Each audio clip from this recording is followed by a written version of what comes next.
Sparky, as someone who's written a number of really insightful articles in current affairs on the subject of student debt relief, can you help us understand what student debt is and unpack some of the discourse around the price tag that typically gets put on it and how cancellation would actually work? Yeah, well, I can try. I mean, I think that, like, you know, you can go all the way back to sort of the beginning of the student financing system if you really want to talk about this. And in fact, you can go back farther than that, right? Like the place that I like to start. Fine, Bridget. Okay, let's start it. No. The place that I like to start is with, like, look at high school in 1910, right? In, like, 1910, there was no free public high school generally. People, if they were going to high school, had to pay for high school. And as a result, very few people went to high school, and mostly only wealthy people went to high school. You were like a chimney sweep, or you were like the son of a merchant. A Rockefeller. Right. Yeah, exactly. A Rockefeller. Yeah. And, you know, it took a major nationwide grassroots movement to create the social institution that we all now take for granted, which is free, public, universal high school. And as a result of that, the enrollment in high school skyrocketed. And, you know, there have been a few economic studies that have basically linked a lot of the economic growth throughout the 20th century to the increased access to education. And when the 1960s rolled around, Marshall Steinbaum has written about the sort of history of the student debt system in, I think, Boston Magazine. When the 1960s rolled around, it was kind of this inflection point in terms of deciding how we're going to do college. You know, at that point, college was still mostly paid for by students, just like high school had been. And there was a question of, you know, are we going to do the same thing that we did for elementary school and then for high school and make a kind of free public college system? And, you know, we decided no. What we're going to do is, in order to get poor people into college, we're going to allow them to take out debt. The federal government is going to guarantee their debt in order to go to college. And the idea is that, you know, the college is going to give them, it's basically an investment in their future. And so they're going to be able to pay it back plus interest over time based on the human capital improvements in themselves that they achieve through college. You know, this was not inevitable. At that point, there were public college systems that were tuition free and more that were moving to being tuition free in places like California and New York and Virginia. But this really just shifted, right? It shifted the whole approach. And what we ended up seeing is we did see some increased access to college via debt, but we also just have seen, you know, generations of people burdened by student debt. We've seen a massive state disinvestment from college now that there's this kind of apparently free, you know, federal spigot that actually rests on the backs of the students. Yeah. And, you know, it's a very frustrating thing because I feel like it's been so long that it now feels to people like some natural effect of the world. But it, in fact, it was very intentionally chosen, and it's very clear that it has not worked, and it's far from too late to do something else. So in many states, you know, up into the 60s, college was treated as an entitlement with public universities. But then once the federal money started flowing, the federal loan guarantees, then these shifted to tuition-based systems? Yeah, I mean, I think that, you know, there are a bunch of wrinkles there, right? Like, the California system was tuition-free. It did have a nominal fee, and even up until, I think now, even the UC system doesn't call their tuition. They call it fees. But it is, you know, comparable to other state public tuition. But yeah, I mean, once you kind of set the precedent at the federal level of saying this is how we're going to pay for higher education across the country, then the whole discourse shifts, right? The whole approach shifts in state houses. In the 1960s, what was the policy rationale behind the creation of the student debt system? Well, you know, Marshall Steinbaum in his article draws some interesting links to desegregation. And the idea being basically that policymakers were afraid that if they created a public college system, that the Brown v. Board rationale would apply to it. And this was during a time when there was a lot of strife around things like around desegregation generally, around busing, that basically this would be a disaster if they had to let non-white people into colleges, right? Black people specifically into colleges at equitable rates. And so, you know, I think there is some evidence that was a large portion of the rationale for the financing model specifically, I think it was, I think some people at least had good intentions. They realized that if students have to pay for college, only wealthy students will go. And so the rationale is, well, if we give poor students loans to go, then they can go. But the overall policy is we want to increase the number of people who are attending colleges. Yeah, exactly. I mean, and it's funny, right? Because it's very weird.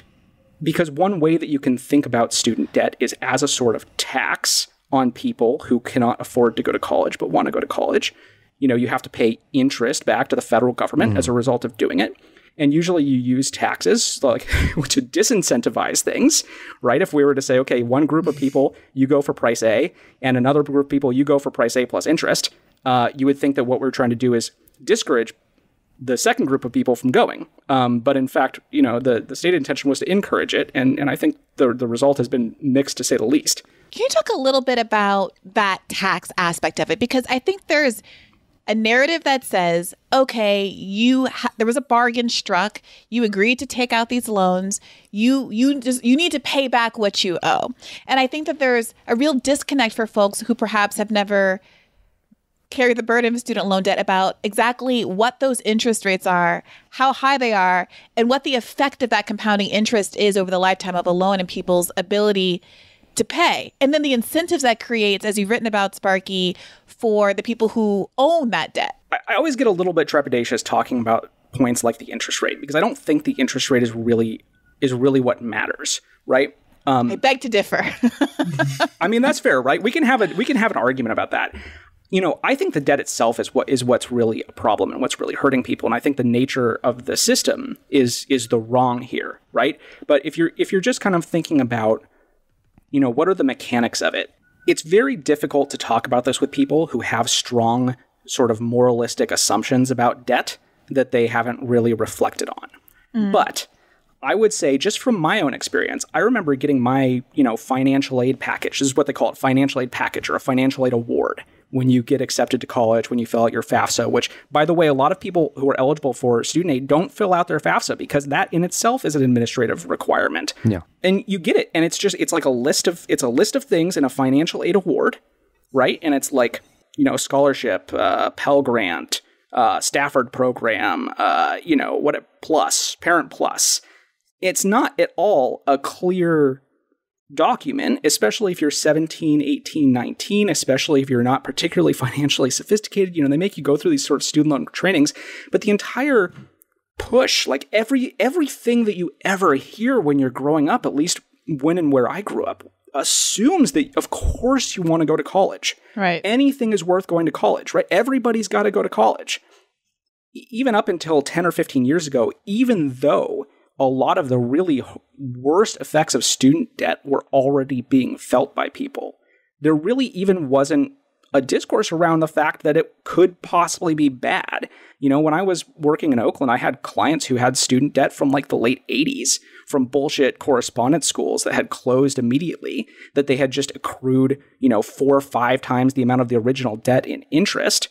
It's not that it hasn't been a problem up until now. It's fucking crazy to me that people are just now starting to realize that this is a bullshit system. And I think, part of that is because the costs have increased, and part of that is because a lot of the folks who it was the hardest on early on were not the type of people who, like journalists and media folks, usually pay attention to. My clients were, by and large, recruited from unemployment lines. Bridget, in a recent article, an interview that you did, you talked to Kendra Brooks, who we've had on this show in our last episode before the election, talking about Pennsylvania and how things were looking in the state for Biden. But you spoke to her about this issue of student debt. And one of the cases that she made is similar to what Sparky is saying here, that the villain that has been created in the student debt conversation is this affluent Harvard grad who needs to just pay back their debts. But she painted a very different picture. Can you talk a little bit about what the more typical scenario is? Sparky can probably speak in more detail data-wise, but data absolutely is clear that low-wage workers and working-class Americans would benefit from the majority of loan forgiveness, right? So when we're talking about the $50,000 amount that Senator Schumer and Warren are proposing, for example, it's overwhelmingly clear that those borrowers are not elites in the way that it's trying to be portrayed by people who are against loan forgiveness. And it's muddled on purpose, right? So if I sound muddled about who that elite is and why they're elitist, it's not clear, right? Because it's like Harvard, Penn, Yale, right? That's the Biden line. And so that would include people like his children, right? But first of all, there are also, people who took out loans to go to those schools who were unable to get high wage earning jobs to pay it back. And then there are, of course, the people that took out loans to go to entirely different types of institutions, whether that's, community college or, terribly predatory, correspondence schools like Sparky was talking about.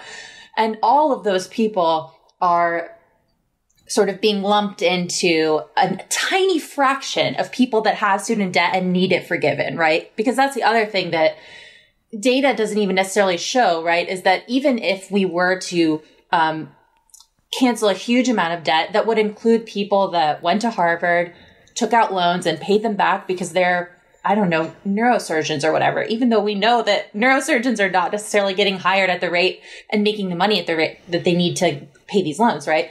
But that those people are not forgiving or not they're not forgivable sort of figures, right? They're not empathetic, and we shouldn't care about what happens to them. If they're being lumped in, it doesn't matter how many people it's helping. There's a strong individualist American derangement at work here, right? Because it means that we cannot acknowledge this problem and also solve it. Like Biden's sort of middling response to this is very much like, oh, this seems bad. And I'm acknowledging that it's bad, but doing nothing to sort of make the sweeping changes that we need. So that's really, what Congresswoman Brooks was talking about. And she was talking specifically about Black women who hold the majority of student debt in this country. She actually talked about how among some of her colleagues, Black women and men, that it was very difficult to get people to openly talk about their debt because it was such a taboo subject. So that's another side. It's not just working class people that might not necessarily have a voice. It's also like people that have been taken in by this meritocracy and might feel personal failure. Like there's an insane level of personal angst attached to this issue. And then it ripples, right? Because for her, she went to get an MBA thinking that it would help her. What she ended up doing was not being able to find a wage that helped get her out of that debt fast enough. And within 2 years, she was out of her home. Her daughter had to leave Norfolk State University, I believe, which is also in Pennsylvania, come home. And now her daughter went and got a cosmetology degree, which she said it was something like $20,000 and she can pay it off in a year with her plan. So yeah, that it's just a total misnomer. And these people don't exist. Like Harvard grads are, 2,500 undergrads at Harvard or something. Yeah, and it's mostly debt free. I want to go after Harvard grad wants to hop in. No, I'm not a Harvard grad actually, but I want to go after that point. I want to go after that point even harder. Okay. Yeah. I want to go after that point even harder because I think like one of the things that I can't quite understand when people talk about this point is like what are you trying to do through student debt? It really seems to me like a lot of people are trying to impose an income tax through student debt. They're saying if you have a high income, you shouldn't get your debt canceled because you should be paying more into the government. And my answer to that is that's what an income tax is for.